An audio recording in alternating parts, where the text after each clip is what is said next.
I'm a 25-year-old, just finished my third year at a local university. Tired of the dorm life, luck seemed to smile upon me when I found an apartment close to my school.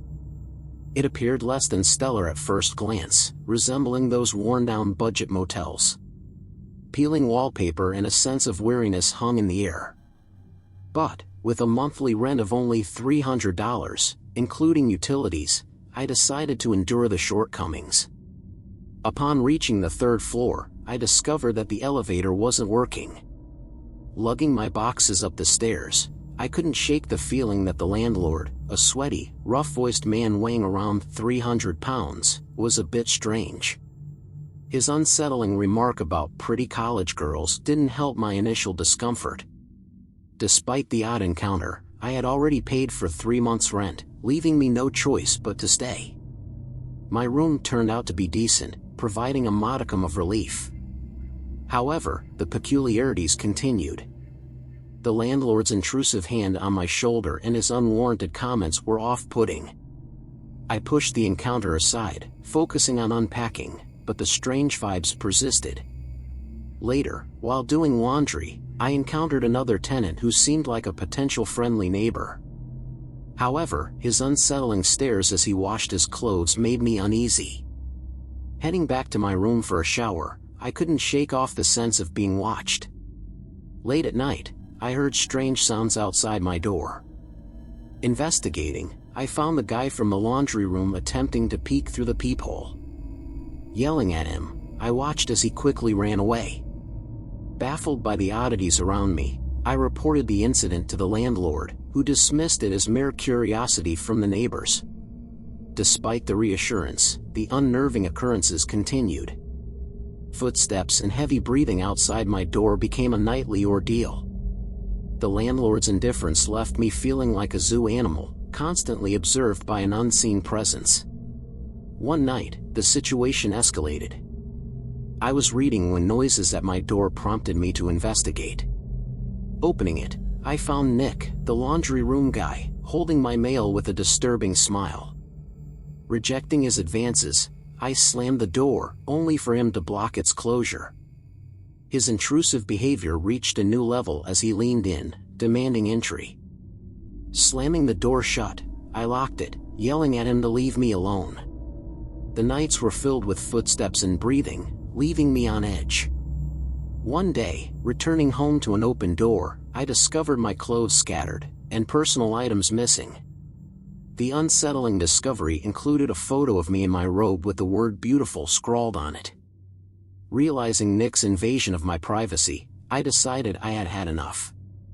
Packing my bags, I resolved to leave the apartment. As I opened the door, Nick awaited, smug smile intact.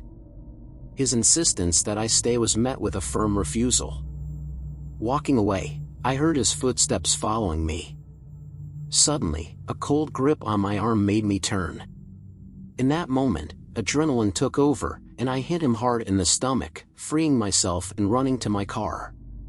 Leaving the disturbing apartment behind, I vowed never to trust cheap rents over my safety. The shapeless terror of being watched and invaded had taken its toll.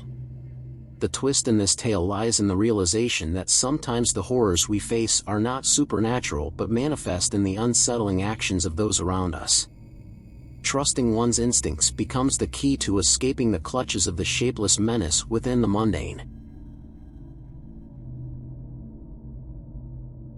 I was just 11 years old when an eerie incident unfolded in the quiet confines of my home. My parents were away for the night, leaving me alone. It was around 4:30 a.m. when an unexpected disturbance jolted me awake, persistent knocking emanating from the front door. Initially hesitant to answer, I peeked through the peephole, only to find no one there. Confused and shaken, I returned to bed. But the unsettling night had just begun. 10 minutes later, the knocking resumed. This time, fueled by a growing sense of unease, I decided to investigate. Donning shoes and a sweatshirt, I cautiously peered through the peephole once more. A man in his early 50s stood about a yard away, a knife visibly tucked into his jeans. Fear struck me as he took 4 deliberate steps toward my house. In a moment of panic, I fled through the back door without bothering to put on pants. The urgency overshadowed any concern for modesty. I ran for what felt like miles, covering 2 blocks in a frantic sprint before slowing down to walk for another 5. Finally, I found a police car.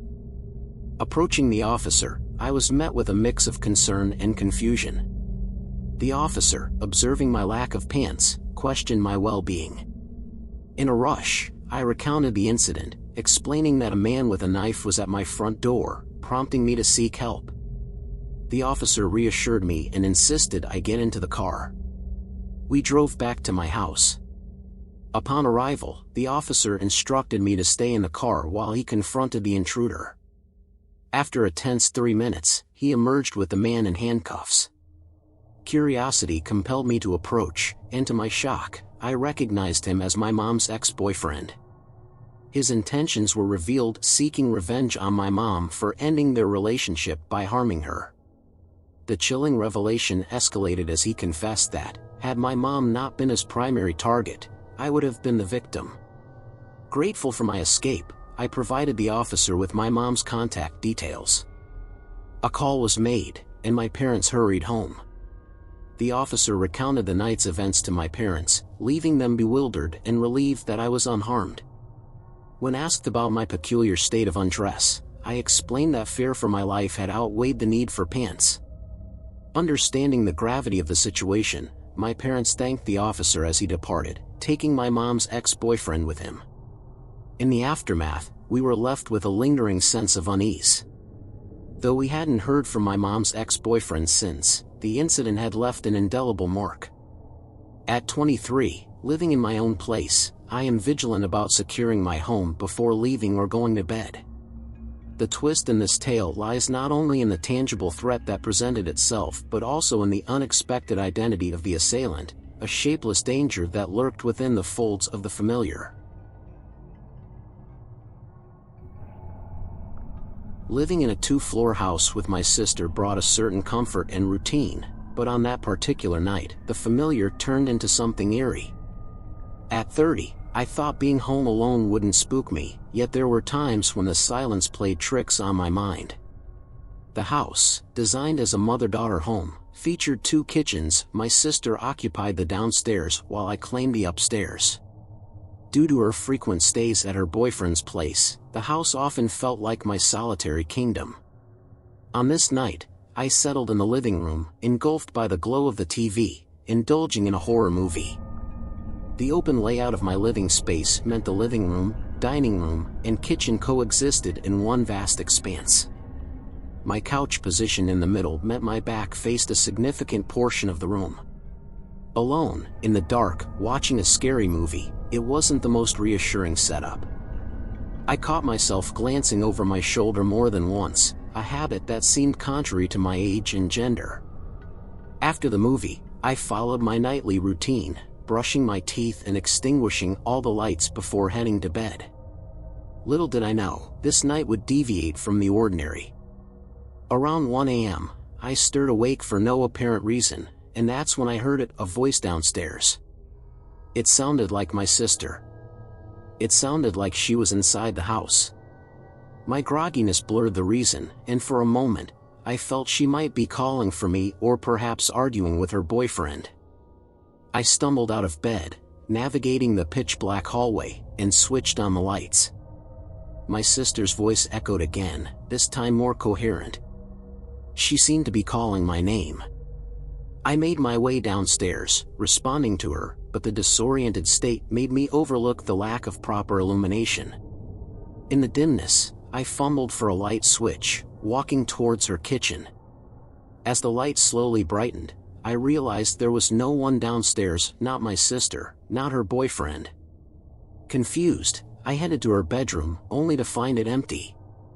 I called her name loudly, but silence greeted me. As I yelled, a sound echoed as if something had dropped in her room.